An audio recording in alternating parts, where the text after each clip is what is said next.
Welcome to the Kaiju Podcast. I'm Ralph. I'm Jorge. And today we're talking about the Black Scorpion. 1957. It's funny because it came out, I think, the year before The Blob. Uh-huh. And it feels like this movie feels kind of like cut and paste monster movie. Like at least the first like half hour. And so I could see how like The Blob like kind of became popular. That makes sense? Just because from the era that it came out in? Or? Yeah, I feel like a lot of these movies, like this movie, The Monster That Challenged the World, them, kind of all start off similar. Like the first half hour of this movie is like something destroyed this blank, and somebody is scared to death, and we don't know what it is. And then you see them, and then it gets into the monster stuff. Whereas the Blob kind of like... Yeah, I think it's part of it's like the fears surrounding nuclear power and all that kind of stuff. And so that's all this is definitely that American giant monster era thing there. Because I've been looking at this giant scorpion poster artwork and stuff for so long. That the faces isn't as ridiculous as it seemed like it was going to be in the poster. No, it was actually, the poster looks goofier than... Yeah. Although they do cut to him drooling like a lot. Yeah, our last couple movies didn't have any white goo, and this kind of like filled the quota. it was crazy. Like the amount of white goo in this movie, it's just like they just douse that thing. He just sits there and drools. Yeah, it was kind of great. Like I liked the Black Scorpion. I thought he looked cool. I like the movie. Yeah, I was surprised. So right off the bat, we get like the cool. Like I thought the credits were kind of cool. How they went from white letters on a black background to black letters on a white background. It had a kind of cool, interesting look, and then I noticed the credit for Willis O'Brien. I know. And then as soon as I saw that, I got very excited. Yeah, I was. Yeah, his work made this movie way better than I had expected it was going to be. Yeah, I didn't know. Like, so in doing kind of like looking for poster art to post on the Instagram page for this episode. The only stuff I saw like pictures of the face, and then I saw like pictures of the sort of weird comp shots with like the see-through scorpion going through the city and stuff. Oh, right. So going into it, I'm like, oh, it's going to kind of just be a garbage like B movie. But as soon as I saw his name, I'm like, oh, something's up. Like it's got to be more than just a superimposed scorpion. And yeah, it's funny because, like I said, the movie takes about a half hour of mystery. We don't see the scorpion until I think like 32 minutes in. And so I'm like, oh, it's going to be drawn out for a while, and we'll get the scorpion attacking something in like the last, I don't know, maybe like 15 minutes or half hour. But man, as soon as that scorpion shows up, like that's like the tip of the iceberg. And I did not. Like the title is deceiving. Yeah, it's not one scorpion, and then it's not even just scorpions. It threw me for a loop, and it was like I didn't see any of that coming. I just assumed it was going to be these people versus a scorpion, right? And yeah, I was pleasantly surprised by it. It's a definitely top tier. Like it's better than like most of these horror movies.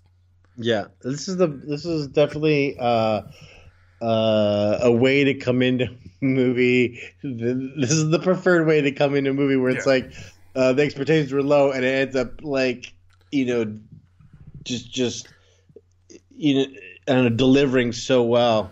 But just seeing the name Willis O'Brien like completely changed my attitude going into it. Yeah. Like I'm like, okay, this is just a movie to tick off the list, and it's kind of Halloween time, and I'm like, okay, cool, let's have it's a good B movie, but just seeing his name, I'm like, oh shit, there might be some real cool stuff in this. And I was, it was way more than I expected. It's great. I liked it. How many times during the course of the movie did you go to IMDb to check if they were whitewashing? You mean in the casting? Yeah. I kept looking because I feel like what we've been dealing with on this show is a lot of actors portraying ethnicities that they're not. Yeah. And this whole thing takes place in Mexico. And right. as soon as it was like takes place in Mexico, I'm like, uh-oh, here we go. And I was surprised. Well, watching the opening credits, and I was like, oh, there's actually a lot of Latin names in this cast. Yeah, I guess I wasn't paying attention. I think I was like, looking that's interesting. It doesn't, obviously, it's 1957. There's problematic portrayals. Yeah.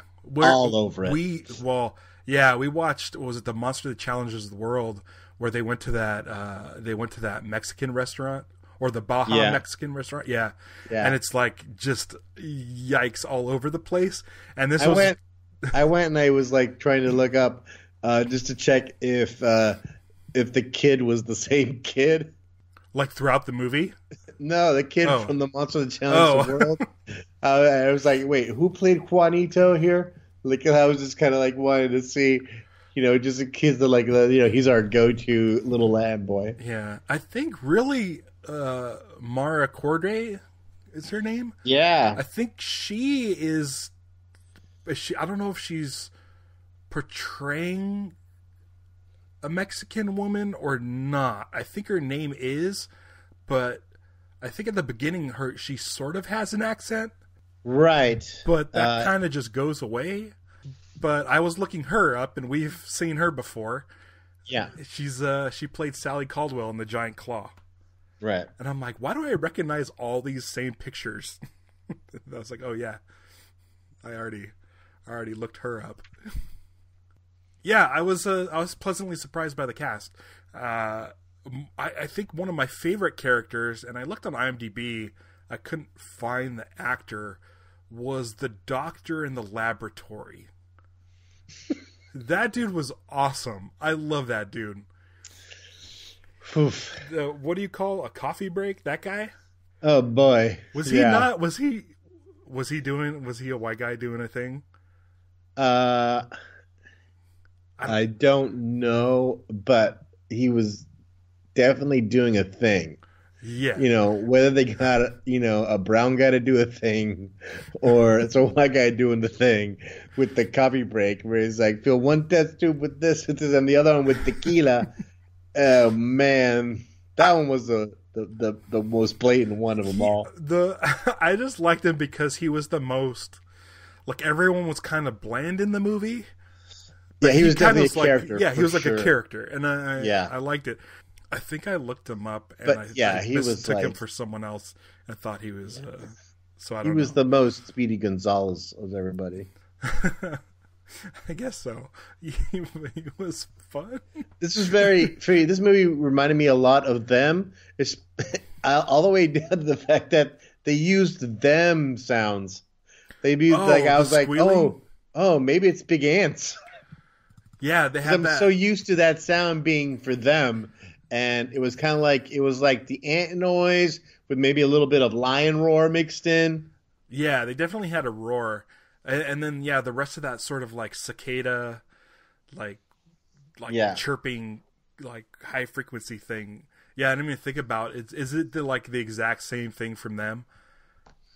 That is the them sound. What is that? Clink, clink, clink. Why? Like, how do they make it? Well, why? Why is it a thing in the 50s to make that the sound of giant insects? Like, it's so bizarre to me because I was listening to it. I'm like, oh, this is so 50s.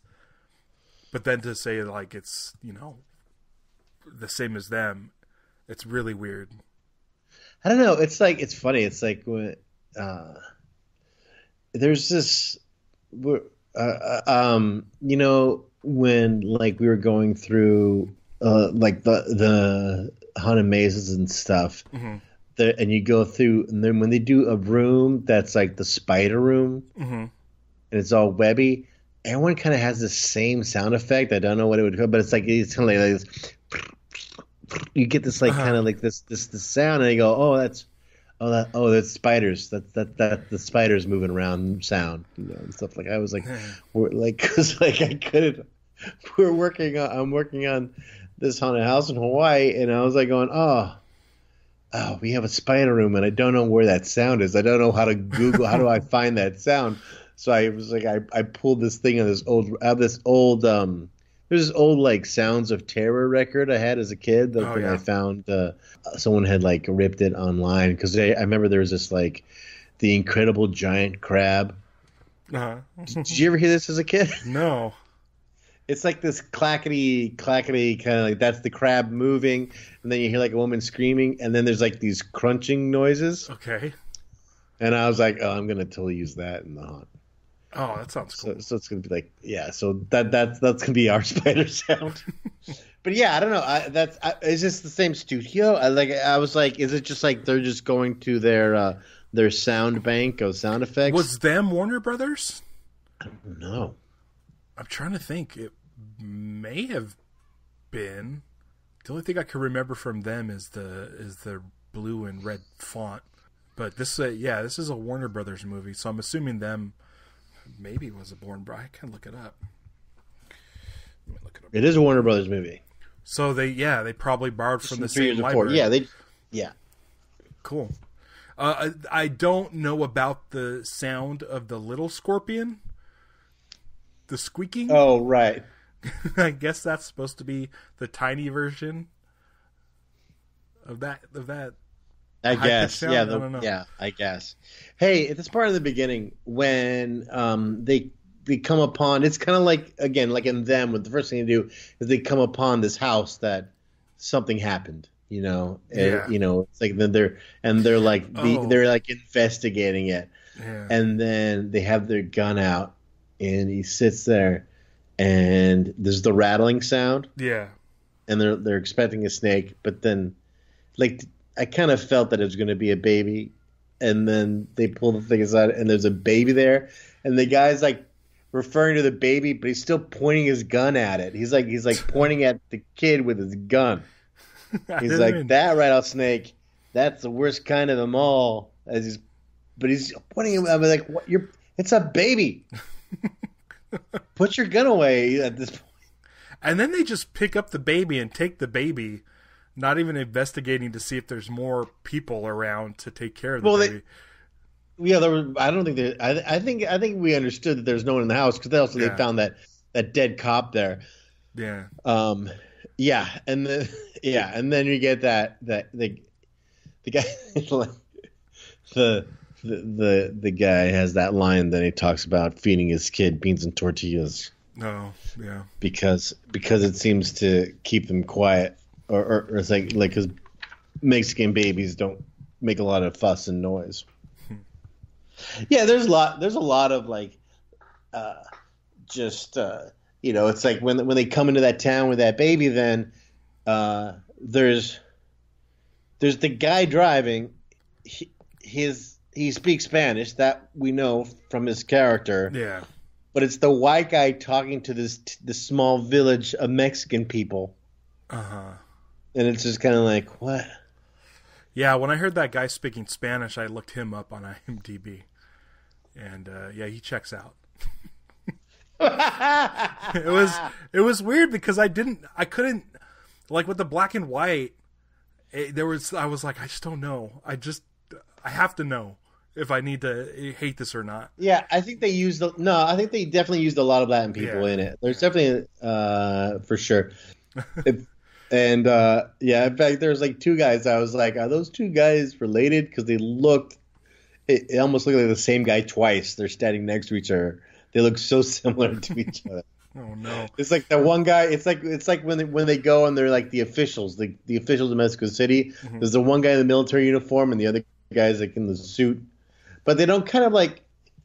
We don't really find out who they are specifically as far as like in the Mexican government. Yeah. They're just Mexican government people. Yeah, I just kind of wrote problematic as a note. Yeah, I kept referring to IMDb like almost literally any time like a speaking role happened. There was a new speaking role. I'm like, okay, let me go check. Or like they go to the town. The lady who's talking about that devil that you can't get rid of by lighting candles. When the woman who ends up taking the baby because I guess the kid's parents were killed. I guess. Yeah. And they suspected it was a giant bull creature. Like I kind of want to see that now. Oh, the baby scorpion noise. Oh, yeah. I just realized I had a note about it. It sounds like when they make a bat when they like in a vampire movie and it's like a bat noise. It's that kind of like bat sound. It was bizarre. It really squeaked with every little move. There was a lot of weird noises. There's also like they kept putting all this noises of the dog, like stressed kind of like noises of a dog, like and the cows. Like, it's like when they're in there and like the dog is sitting there and it's just like this calm dog panting, and they're putting all these dog noises in the soundtrack, but the dog's not moving his mouth or doing anything to make it sound like he made any of those noises. Uh-huh. But they just keep going. Hey, what's going on, Poncho? Come on, Poncho, calm down, Poncho. Yeah, they did that while they were running into the Jeep when they were leaving Poncho's house. Yeah. And you just hear the cow sounds. And then there's a line, "What's wrong with the cows?" And it's like, oh, it's clearly like 80-yard and thought up later because, oh yeah, we got to set up the fact that the scorpions are coming out to eat the cows. Mm-hmm. And then the meat wagon later, like it was like a weird, just like audio, like they just dumped in like the same cow sound and looped it a bunch of times to sound like a bunch of cows. But yeah, that wasn't great. We get the scorpion at the 32-minute mark, and I'm like, oh, cool. And then I looked at the time, and then I was like, oh, we still have like an hour left. Yeah. So I guess we're going to get a lot of this scorpion.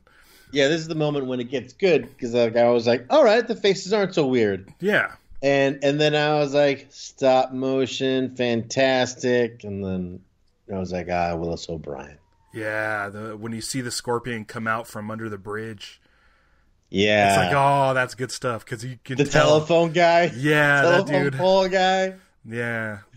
That's good. Yeah, that it's dude's so just good. kind of stuck up there. And I was like, that would have been satisfying. Like I go, just scorpion stuff would have been satisfying. And I thought as soon as he got the telephone guy, he gets the telephone guy off the pole and then stabs him. I'm like, oh, that's cool. And then I thought it was going to be like nothing for like maybe the next, I don't know, 15 minutes or so. Like they were going to try to figure out what happened to the telephone man, but they pretty much catch on to the fact that it's a giant scorpion. Right. And, but yeah, the scorpion like picks up the truck and stuff. Like that's the thing that surprised me is I just assumed a scorpion was going to be going around like clawing people, but when it like started picking up trucks and stuff, I was like, oh, okay, this is kind of cool. I haven't seen that before. And then the dudes come out of the house and they start like, they have like the sombreros on and they all have like pistols and rifles and stuff. And they're just like shooting at this scorpion, which is, I kind of like that.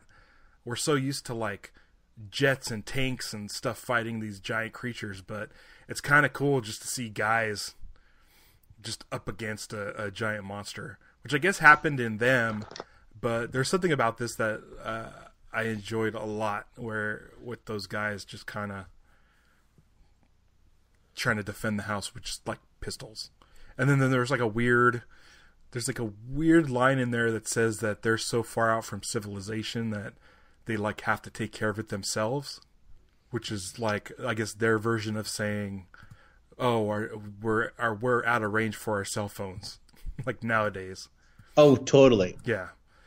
So yeah, with the same thing. Yeah, it's like how the phone line was down, yeah. and they're like, "Oh, I guess the phone line got fixed." Yeah, there's a pretty good like small like you see a house kind of get destroyed from the inside of the house. Oh yeah, that was cool with the priests. And they're like all... people behind it. Yeah. So it was a pretty cool little set. It seemed. Yeah, because at first I thought it was like maybe a model or something, the way it was shaking, and then it like falls, and then you see the people behind. I'm assuming it was just all done in camera, but if not, it was a good effect either way. We've gotten a couple of these in the last few episodes, but we get some good people panic scenes. Yeah. Like the old lady getting trampled and stuff, and the guy helping her. There's like a shot. Yeah. There's like a shot of like a lady coming out of a building and like handing a baby off to someone else. There's about 3 kids that get handed over walls. Yeah, it's there's something, I guess there's something about those kind of shots that make the panic scenes more realistic. They don't really do that in Godzilla movies. They just kind of everyone's just running in the street, kind of towards the same way. Probably because they're used to the monster attacks. But I like this sort of like realistic, like people would get trampled, people would, save children. But they're... the other thing I feel like, because they give us such great stop motion segments of the Scorpion doing stuff, you're okay with the superimposed shadow Scorpion the like see-through one stuff. Yeah. I'm fine with it. Like they just kind of like just find a way to just put a Scorpion over the film, because you get the other stuff so much. Yeah, and you get the guy in the claw, and you get the close up of the face. They used everything. Yeah, and I feel like they didn't even need to do those shots, the comp shots, because there was enough going on in the movie already. Yeah. But I guess they just wanted a bigger scope or something. It was fine. It was, it didn't bother me too much. So this dude, Dr. Velasco, I have some questions about him. So after the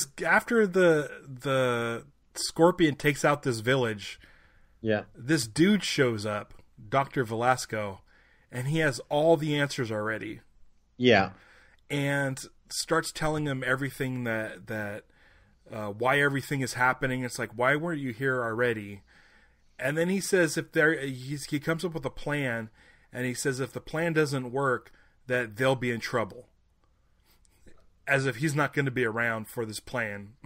So here's this plan. If it doesn't work, you guys will be in trouble. He's like, he's a really strange character and a little ambiguous, and almost felt like kind of like he was part of some sort of a monarch organization. Mm-hmm. Like especially towards the end where they talk the dudes, the geologists that come. Yeah. And it's like they're not telling them what's going on. They're keeping things secret. It's like, this is kind of weird. Yeah, I mean, there was definitely could have been an opportunity to kind of like make him something like that, and he gives a bit of that vibe, but yeah, I don't think. Yeah, he just kind of shows up in his suit. He just shows up in a suit with his hands in his pocket, and he just kind of like starts dispensing all this information, and you're like, okay. Yeah, he's definitely There's something that. There was stuff that he would be like, I was like, oh wow, isn't that convenient? Yeah. It's like when they decide to cave in. Well, I mean, I'm jumping ahead, but when they decide to cave in the mountain, he's also being like, no, that'll do it, because this is the only way they could have gone out. And like at first he's saying, they're or like, oh, he knows, like, oh, they're only active at night and all that kind of business. Yeah. And then he kind of has the Hollow Earth theory, where it talks about like the Hollow Earth theory from Kong Skull Island and Godzilla King of the Monsters. How there's like a whole series of caves and tunnels under the earth. So they track down essentially a scorpion hole. Yeah, and they go to the scorpion hole. This is the best part. And this is where I was like, okay, we got like an hour left in this movie or something like that, and I'm like, this is cool. I don't know where they're gonna go from here, because we already saw the scorpion take out a whole like town and kill a bunch of people and stuff. And so they end up going down into this hole, and it's amazing. Yeah. Well, first of all, there's they have the little, I don't know, it's like this little basket thing on, a little basket on a crane, their little elevator, and they kind of get lowered down, and it's beautiful. And Juanito sneaks down there too, the scamp. Yeah. He's like, he came down to help, and he just causes problems. Yeah. By putting himself in danger. But they go down. About halfway down, they see a scorpion. Correct. And rather than deal with the scorpion or be like, okay, we got to take care of this before we continue, they decide to just take some pictures of it. Because by this for point, research purposes. By this point, as far as we know, there's one scorpion. We don't think there's multiple scorpions. So when you're getting lowered into the hole and you see a scorpion, you'd be like, oh, there it is. We got it. There it is. Yeah. Boom. Got him. But no, they keep on going. Well, yeah, and I'd be concerned about passing the scorpion. Yeah, because it can like clip your line. Now he knows you're there. Yeah. But they still take the bat to the bottom. I mean, it feels like a stupid thing to do, but we're glad they did, because then, they end up in like the lost world. Yeah, exactly. Yeah. Literally. Yeah. And it's awesome. I'm like, oh shit. So as soon as they end up there, it's like one of those big, like, it's like a big, like, matte painting sort of cave thing. And I'm like, oh, okay. So I'm like, this seems like kind of a cool place that would have more than just scorpions. There's that bat that flies by. Yeah. Like that slow motion flying bat. Which the story that I saw said something like that Willis O'Brien basically went an extra day into production just to put that bat in. It's awesome. It's just like an extra thing, but he's like, we're gonna put a bat in. Yeah, it's almost like he took on this movie because he wanted to do the spider pit that he never got to do for Kong. Well, that's what the two creatures in it were, spider pit creatures that were never used. Oh, so like the worm with the tentacles? Yeah, and the spider. Okay, cool. Yeah, that makes sense. The word is that those were spider pit. Got it. Guys. That's cool. So yeah, as soon as they showed up down there, I'm like, oh, are we going to spend the rest of the movie in here? Because that's awesome. Not kidding. It's like it's like King Kong. Like King Kong. It felt like King Kong. It totally felt like King Kong. You're chasing. Yeah. You're just waiting. You're waiting to get to Skull Island, and once you do, it's nonstop. And this is like the same thing. I'm like, oh, I didn't realize we were trying to get to this cave, but now we're here. This is great. Like, let's do this. It doesn't last as long as I would have liked, but we get this cool stuff in there. It's still pretty satisfying. Yeah. The scorpion fighting that worm. Mm-hmm. It's good. Yeah. The worm is really funny. It moves like a caterpillar or like an inchworm that bunch and spread. But then they fight, and that's a pretty good fight. Yeah, I like when the worm like rears up on its back with its claws up and then lunges towards the scorpion. That worm was cool looking. It kind of was like a worm with like armadillo sort of armor on the back. Yeah, it was definitely like that, because of King Kong, they had so many weird creatures. Like there's that one two-legged lizardy thing that's in the pit. Yeah, that like climbs up. Yeah, so the fact it's like just like they just kind of like made things that like this doesn't necessarily exist in nature, but we're gonna make it a thing. Yeah, because the scorpions pretty much look like scorpions, except for like the lips and the mandibles. I don't know if scorpions have mandibles like that. But Yeah, yeah, actually, I even googled scorpion faces just to kind of see by comparison. even the spider that chased Juanito had 4 legs, and then like two claws he had in the like front. pincers. Yeah, he had like pincers in the front, and it was interesting because like and he had this. Yeah, I don't know. Like it wasn't I don't know. necessarily I a spider. didn't count the legs, but yeah, right. Yeah, I think it might have been yeah, 6 legs and then the 2 pinchers, or 4 legs and the pinchers. But it wasn't necessarily a spider technically, but it was like kind of a weird amalgam of another. Yeah, and I like the ending of the fight where the scorpion defeats the worm and like rips off its thing, and you like see the guts. It reminded me. It was like the T-Rex fight. Oh yeah, he cuts a piece out of him. Yeah. It reminded me of the T-Rex fight where it was like tumbling and stuff. Yeah, yeah, exactly. So good. I would like to see more of that. More. Of it looks like the spider is 6 legs and the 2 pincers. Okay. So it's a spider. It works out to 8. Yeah. But I like that it was like a little ball of hair. Like it was scaled down to like Juanito size. Like it was like, oh, something that I can actually get. And it chased him out. But I liked him coming out of the. Was it that one that came out of the ground? It had like a little nest. It's like a trapdoor spider. Yeah. Yeah, it had this little rock, and it's wiggling this rock, and naturally Juanito is going to just lift the rock out? Does he not see what's going on in the area? Nope. He's just the kid's a problem. He needs to feel the room a little I'm like, better. Where's this kid going? He's helping, I guess. And then they tell, hey, Juanito, go tuck back in the cave because we're going to be shooting right at your direction. Yeah. He does it, though. So there's the scene where, okay, so they're trying to get out of the hole, the cave hole, and a scorpion is like trying to pull down the crane that's lowering the basket. Like all that was really cool too. Yeah. He kills the elevator. Yeah, he kills the elevator, and then they have to go up just on the rope or on the wire. The cable, yeah. Yeah, that was kind of cool too. I like that Velasco didn't seem like he was concerned about any of this stuff going on.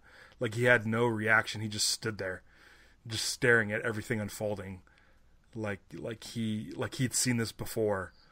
Yeah, it was definitely like this thing. I was going, but there's this thing that kind of there's like basically a false wrap up, where you think it's like, oh, that seems that conveniently gets all wrapped up when they start to. By the way, they have an active volcano, and they're creating an explosion like right next to the volcano. Yeah, there's something about that doesn't feel like a wise idea. Yeah. Because who knows what else is going on under the ground where the volcano, It's already established that like the scorpions were like kind of awakened by the volcano. Yeah. Like they're inside that sort of amber rock lava stuff. And when they cracked it open, the little one was still alive. So you don't want to make it worse. Right. If this is where they came from. Yeah, you don't want to open another hole for lava to seep out through. Yeah. But I was like, oh, okay, yeah, that sounds safe. And then, but then, I go, wait, but there's still 24 minutes left. Yeah. But the next thing we see is like romantic dinners between yeah. them, and it's like, oh man, this is not gonna be 24 minutes of like the romance now. I hope that forced relationship. Yeah, I mean. Yeah, it is. So it's too easy. It's so easy that they're like they can't wait to be with each other, and the two dudes are they keep smiling and it's like look at those two, and they're like, hey, we're gonna send you a plane. All right, is there a room for 3? And they're like, yeah, you can bring her too. And I was like, is there room for 4? Because we know Juanito's gonna sneak on that plane because he wants to help. And then they get there, and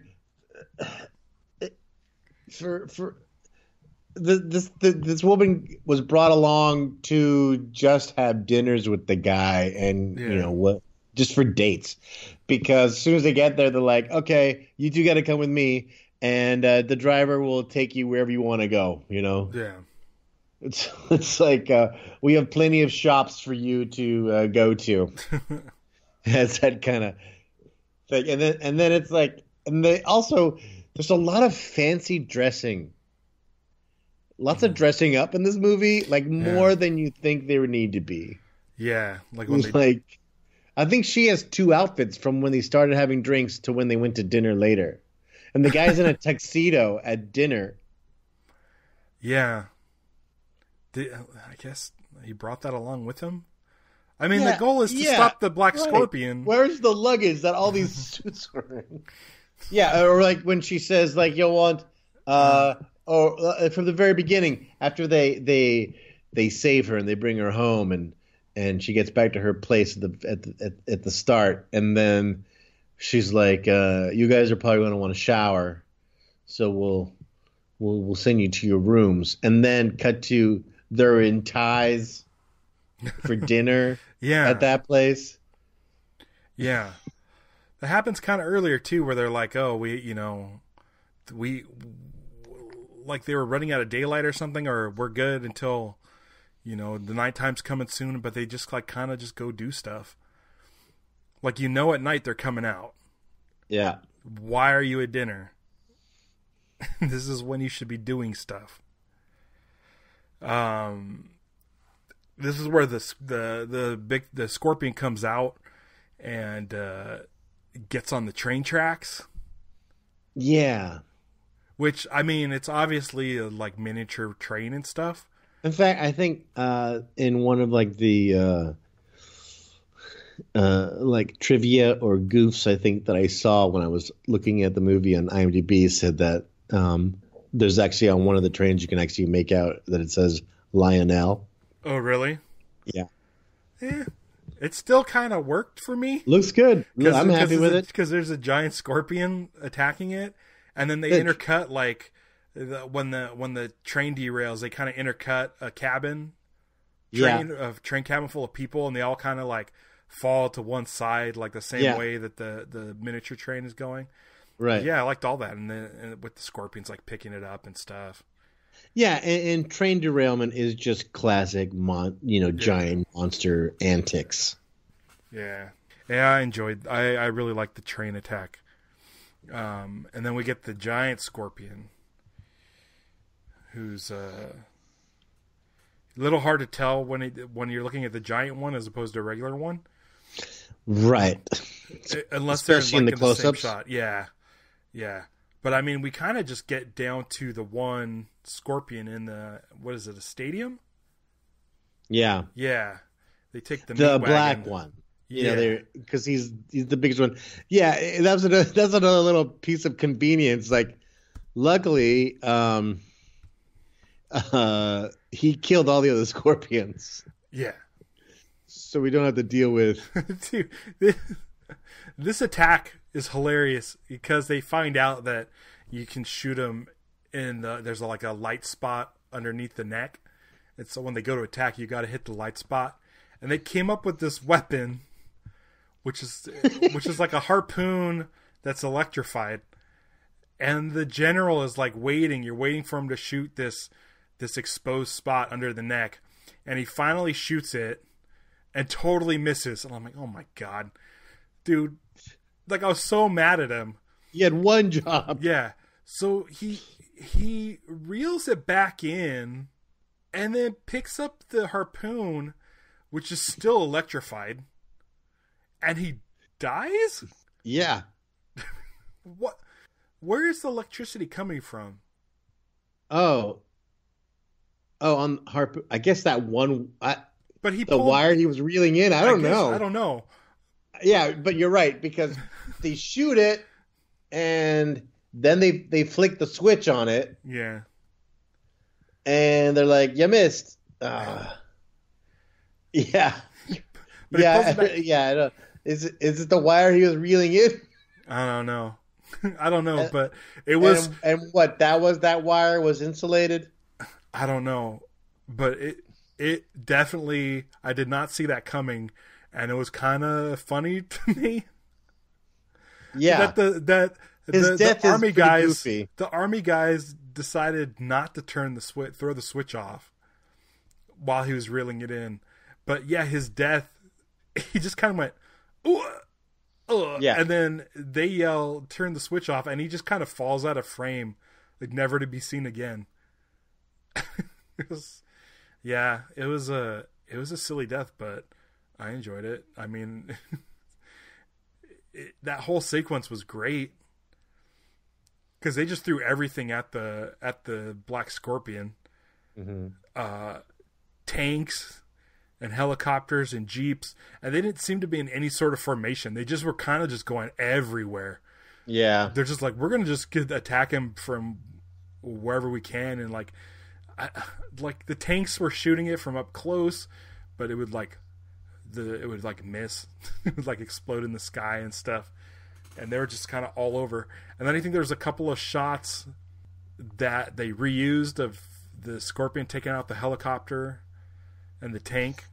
Yeah, and but it was still cool watching the it was Scorpion cool. take out the helicopter. I was like, I like, toy tanks getting destroyed, and like the helicopter kept coming down, and he kept reaching for it, and I was like, oh, and he kept missing it, so it was great. And once all the tanks were destroyed, I was like, well, the helicopter's all that's left. So it's so great. They just kind of really went for it. Yeah, everything destroyed. I forgot about the part in the train scene where the Scorpion pulls out that person's body, and the dude's like screaming, and the Scorpion's like holding it up. It's like holding it up, over the night sky, and then the other ones try to grab it from him. Yeah, that was like weirdly like kind of realistic. I don't know.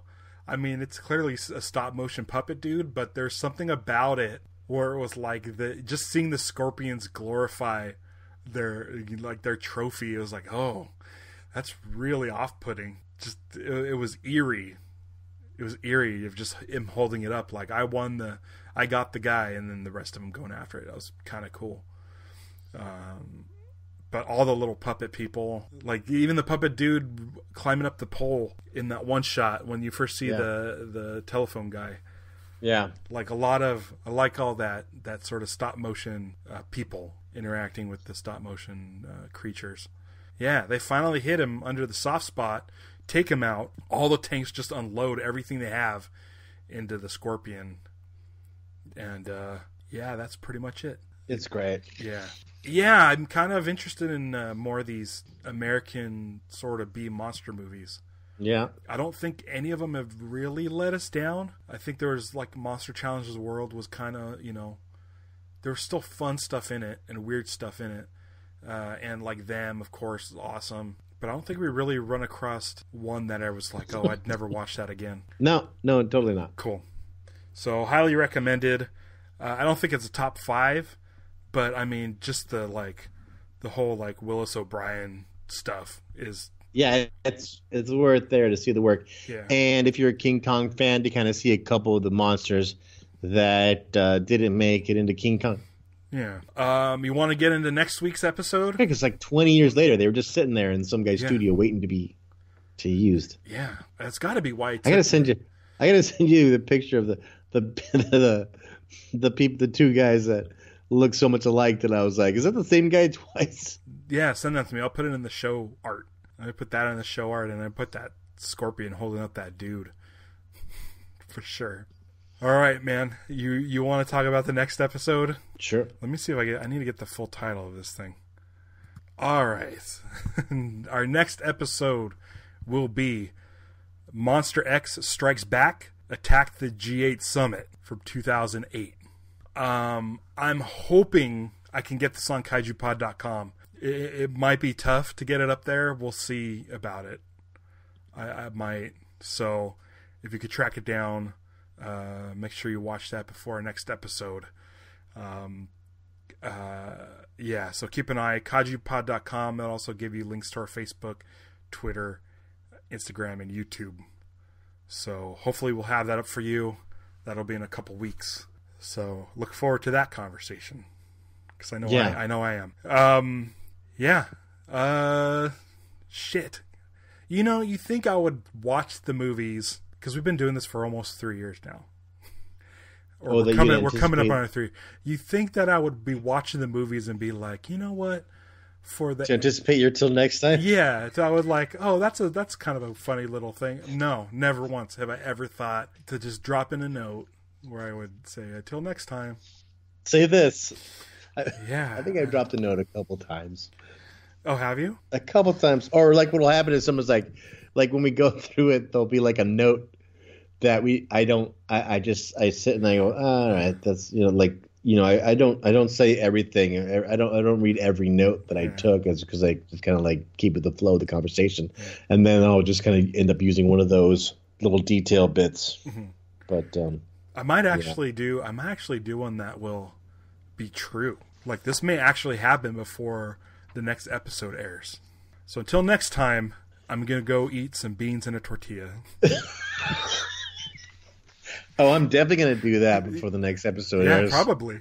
Like, I think tonight even. Oh, really? Cool. Yeah. Oh, sounds good.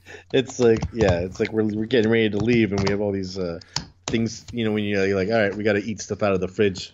Oh, yeah. But until next time, I'm just going to just keep passing babies over this fence. Oh, well, the worst kind of rattlesnake.